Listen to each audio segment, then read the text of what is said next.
What's up, everybody? Welcome back, Wartorn Creative. I'm Brad, Gavin, Jared. One of these days, I'll let them introduce themselves, but for not now, today. Not today. We're gonna keep it going. Battle-forged armies, formation's gone, out the window, throwing it.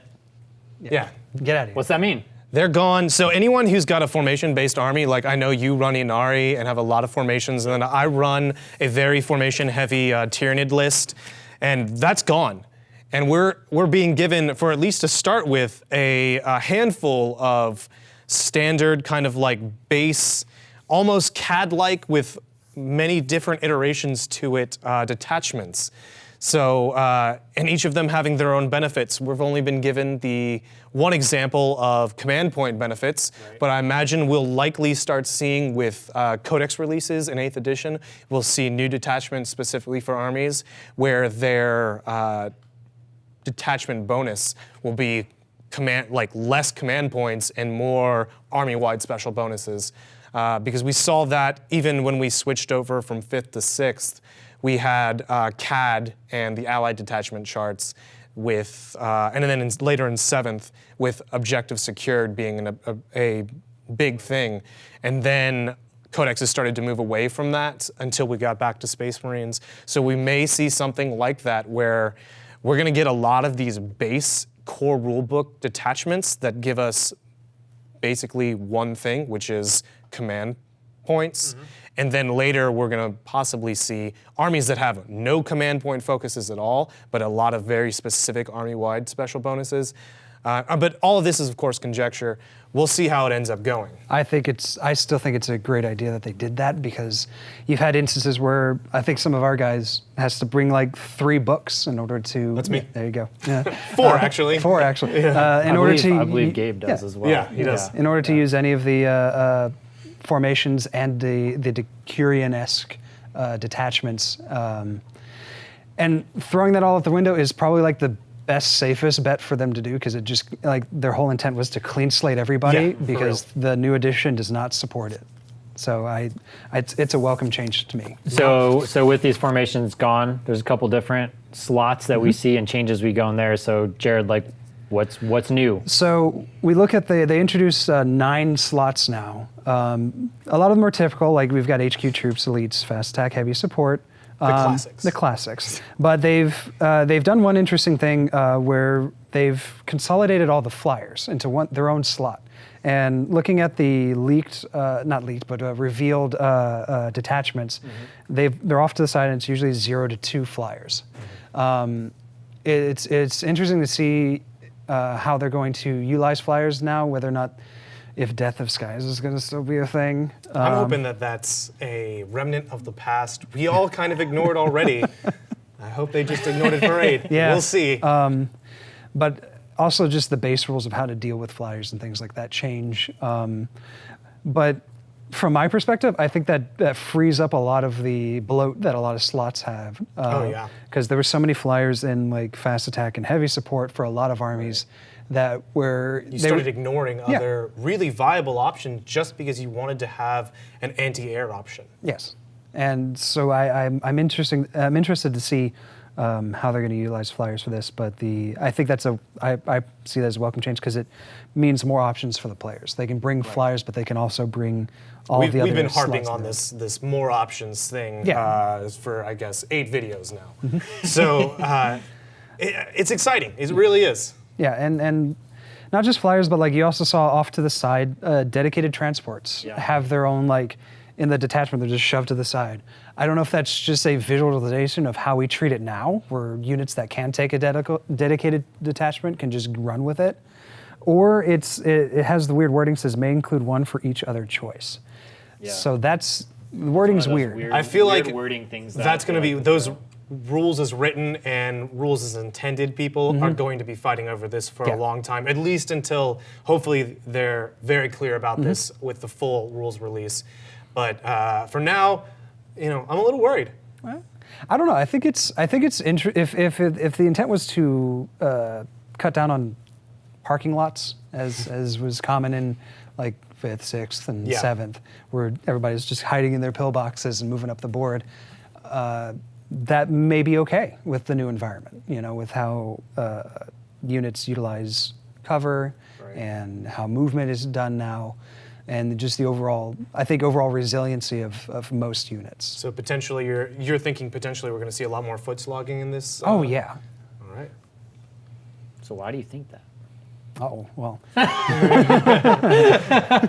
with these dedication transport changes. Yeah, we'll get to that later. Yeah. So, okay, so give me a couple rundowns on like the detachments that we know, and how many do you think that we're going to end up, being, seen to us? I mean, we don't really know. There's a bunch of conjecture online about what that number is going to be like in our core rulebook, but we were told in the FAQ that we're getting a set number that are kind of like more towards the take-all-comer side of mentality for these armies, and they're going to be usable to any army, any codex, any rule set that you're playing with that's in 8th will be able to use these. And we have all sorts of different kinds. We're given, 3 options? Yep. One, which reminds me a lot of our allied detachment that we're currently working with in 7th edition. Okay. And then we have the brigade detachment, which, oh wait, I skipped one. No, we've got the battalion detachment, which is +1 troop over what the standard CAD is. +1 troop, right? +1 HQ. Oh, that's true. Also +1. So I think they're also trying to focus a little more on these characters in this edition, which has got me excited because I know they've been releasing a lot more exciting and interesting characters recently. And I mean, I run Call myself because he's an unstoppable monster. And seeing more things like that in this edition, it's got me really excited. I think the other thing too, with like if you see them boosting up, the amount of troops and everything that you can have, that means, to me at least, that the point values are going to go down. You're going to be able to have a lot more, units and stuff like that coming to the table to play because, if you field and you filled up all these spots, it's going to be, what is now really high in point value, realistically. Yeah, we might see a point crunch for most units, but I think we won't see that drastic of a points crunch. Okay. I think they've given us 3 options of a very low tier, which requires 1 troop and 1 HQ, all the way up to something what would we used to consider an apocalypse game, with 6 troops minimum, and then also requiring, it's one of the first ones we've seen, like core ones we've seen, that requires elites, requires fast attacks, and requires heavy support. It's really expensive, and I wouldn't see this in typical casual pickup games. Yeah. I don't expect a whole lot of people to be running Brigade. I see a lot of new players, I think Patrol is perfect. Yeah. Because it's such a good way to introduce new players into the scene. Definitely. Because you're like, oh man, all you got to do is just buy 1 HQ and 1 troop, and we can just get started on teaching you. And pretty much these start collecting boxes. Yeah, essentially. You're getting, in a start collecting box, you're getting an HQ, you're getting a troop, and then you get a little extra, right? A little flavor piece with it.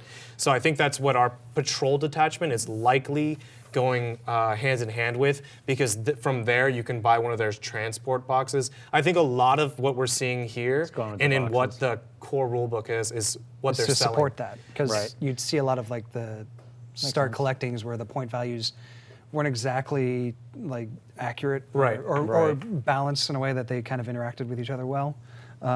But this just kind of unlocks it further. So we might see a points adjustment. And some people might be saying, oh, they're just trying to milk more money out of us. But really, anything that opens us up to more players getting in easily is better. I love seeing them do things that are going to make new players get into the game easier. Right, so it's like, hey, we're going to put out these couple detachments that you can play if you buy these couple things, and you're spending low tier money, and then it's like, okay, you're getting a little bit more advanced, and you're going to buy, a vehicle or a monstrous creature, and it's like, okay, well now there's usually these 3 detachments that you might choose between with that size army. And from what I'm seeing here is that, and Games Workshop has shown this with their detachments that they've shown in 7th, where they've had these minimum requirements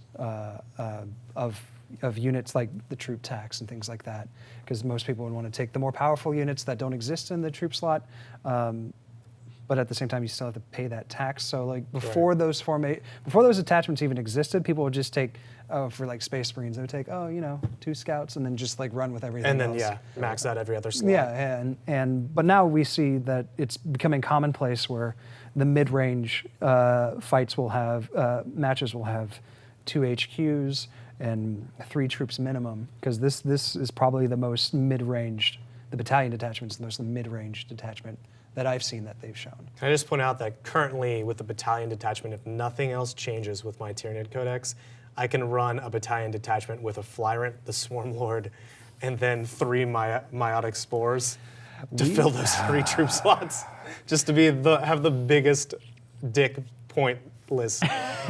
Just Well, we'll have to this see. is 500 points, and I have 2 HQs, and that is it. Well, that's what we'll have to see, whether or not Flyrants are going to be considered HQs Yeah, or Flyers. that's going to be a big what if. Where do our, especially with demons and Tyranids? Oh yeah. The second you slap some wings on them, do they still Are they remain Flyers now, or are they whatever slot they started in? We'll And see. to me, the biggest thing missing is the Lord of War. Oh yeah, we haven't seen we haven't anything seen with any. that. We don't see no that in detachments there. with that, especially this mid-range one. What am I doesn't have supposed to one. do, guys? I can't play now. Well, it's also going to be interesting to see. You can just shelve. He's now a troop. Yeah, sure. The Wraith Knight is now a troop. You could probably see some adjustments for everybody. That's very You don't true. really know, because Yeah. like the Gorkanaut and Morkanaut was heavy support, but since Yeah. everybody's getting classifications are getting squashed, you might actually see a whole lot of things that were like questionably Lord of War, like Calgar and like Gazgul Thraka, probably just getting pushed back to HQ.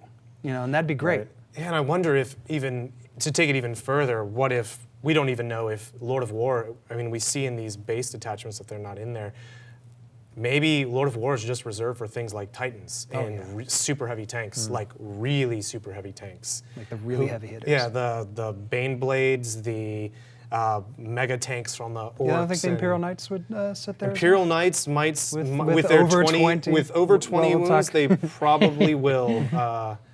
Probably will be in the Lord of War, but I'm thinking we may see Lord of War slot being reserved for things that have 20, 30, 40 Okay. wounds, stuff like Battle Titans and crazy stuff like that. So, one last thing, command points. So, like, we found out a little bit more about that. What's the So we gist talked of it? about these already a little bit on where you're going to be using them. Yeah. This is more of how you can get them. Yeah, so we're already told that, this is how we're getting them.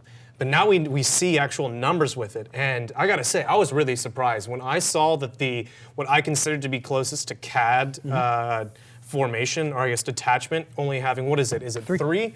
3 is, that's a pretty low number. That means if I get charged by a lot of things, I can only interrupt that 3 times, and that's it. I don't get to do anything else with that. We will those have to points. see what the potency of command points are across the board, instead Right. of just that one instance with whole. I mean, interrupting just charges. that alone seems like something I'd want to do a lot. Yeah. If I'm going up against Gabe's Corn list, his 40 Corn Dogs charging me at the beginning of turn 2, I would really like to interrupt that as often as possible. But it looks like if I'm running something like this, it's going to happen maybe once. So it's exciting to see the numbers we have right now.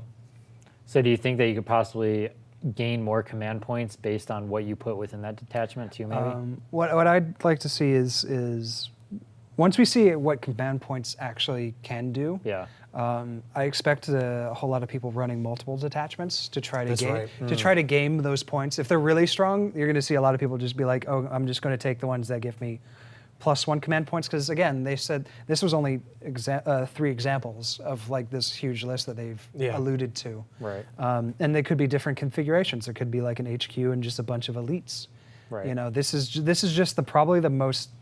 They probably only introduced the 3 most common that a lot of people will initially go to, but then we'll start seeing ones that are a little more specialized. Right. Like I said, with the Games HQ Workshop's elites. also done a really good job of not showing us anything too spicy in these reviews or these reveals. So then everybody They're kind of still like gets putting out super the hype. like very base vanilla of Right. everything. I mean, like Bolter, Flamer, and Last Cannon. Even Last Cannon's not that exciting. That was of a that was heavy that was weapon. enough to show you the range. It was like, here's something that is more of an area of effect. Here's a basic mid-range. Agreed, and then but high power. there are.